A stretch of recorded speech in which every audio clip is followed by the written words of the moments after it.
Hey, what is going on, guys? Today I am sharing with you technically 7 mods to get a very nice post-war Grand Prix slash racing catalog growing here in Assetto Corsa. All of these, both cars and tracks, minus the Ford Mustang you're going to see in this video, are made by Serigio Loro, or as he kind of calls it, F3 Classic Tracks. All of these mods are free, however, he does have some paid mods as well, so I'll be leaving a link down below to both the free mods that we're covering today, as well as his whole selfly store if you want to look at some of his paid content. We have a lot of content to cover today, so let's not waste any time. Firstly, I want to talk about the cars really quick. Both of these are the Alba EV100 DKW and the Modena Junior ST60. They all have around 80 brake horsepower, 120 newton meters of torque, and they all weigh 400 kilograms. These are, again, 1960s F3 cars, so they're not super duper quick, and of course they are from the 60s, so they got front engines, skinny little bicycle tires, but they are quite fun to lap around, especially with these period correct tracks. Now let's talk about the one you're seeing on your screen right now, Watkins Glen, from of course 1960. The GP layout back then was 3.7 kilometers long, and it was a pretty different layout compared to the one we have today. However, it is cool because you can still kind of see the modern day layout in this 60s layout.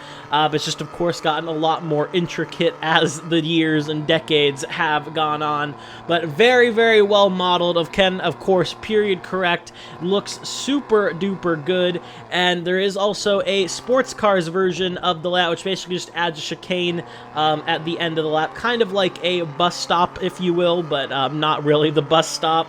But both layouts, again, 3.7 kilometers long, and if you're driving these formula cars, you might want the chicane if you want to make the racing a little more interesting, but I do think the period accurate correct track would be the GP layout. You can find both of these mods, well, I guess all 3 of them, down in the link in the description below. Now, I do want to make a quick amendment, I guess, to that title. Not every single one of these tracks is post-war. In fact, this one is pre-war right here.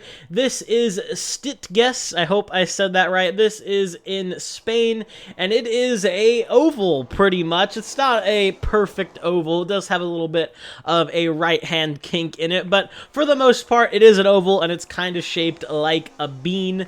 I do believe this track is around 2 kilometers long, maybe 3, but it's a pretty small little oval, and it does have 24 pits, so if you do, of course, want to have some bigger grids on here, you can. One thing I do want to mention, though, is that the AI, they are not very good. As you can see in the gameplay, they go flying off the banking, they do really weird stuff, so definitely going to be something you might just want to try out for some screenshots, or, you know, maybe you can get the AI working really nicely. I, for some reason, could not. But yeah, still regardless, a very well-made track, and if you really are so inclined, you can probably go in and make your own AI line if you wish. Again, you can find this one down in the link in the description below. Now we move on to his newest track. This is Prinzen Park. This was a track in Braunschweig, Germany. Again, I hope I pronounced that right. And this is a street circuit. Most of the tracks in this time period were. However, this one takes place partially in a very nice park. It still exists a little bit, I believe, to this day. The long layout, which is the one that I'm sure most of you will be racing, is 4 kilometers long.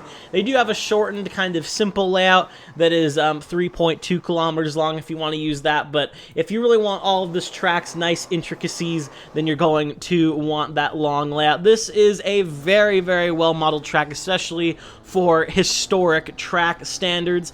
I actually picked up on this one from GP Lap's latest video, and apparently this thing was quite a chore to make, as there's no real photos or videos videos of anything like that of this race, so he actually, Sergio, had, say, local there, doing, some research, seeing what he could find about it, and, trying to help him out piece this thing together, and it turned out absolutely fantastic. You can find this one down in the link in the description below. Now we move on to, and of course, legendary and iconic track still in Germany.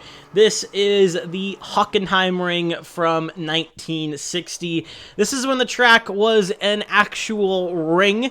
The modern day layout is definitely not really a ring technically, but this is really fitting of the name Hockenheim ring. It is 6.8 kilometers long. It is a track that, minus the little stadium section, that's actually, relatively unchanged in terms of its corner diameters and everything like that, was a very long road that pretty much was a nice kind of subtle turn, subtle ring in the beautiful surrounding German forest. This is a track that, especially if you're going to be using these Formula cars, you need to have this one to race them around. It's actually a pretty fun layout. You can actually get a little bit of a slipstream as well with these cars. They're very small, but you do still get a little bit of a slipstream off of them, and the racing is quite fun. You can find this one down in the link in the description below. The final mod we're going to today is actually an oval. I really wanted to cover this one when I saw it. This is Islip Speedway. This is a 0.3 kilometer short track based in Islip, New York, and its period date is 1971. If you have some, 70s old American muscle cars, they're going to go really well around here. The AI, though, I don't necessarily know why, but the AI pit on like lap 3 and lap 4, which is a little bit unfortunate, but it showed me the pit lane. Actually, it's very well detailed. It actually goes outside of the track, so a lot of the surrounding details of just the landscape and the buildings outside of the circuit are actually modeled, and again, they all look fantastic.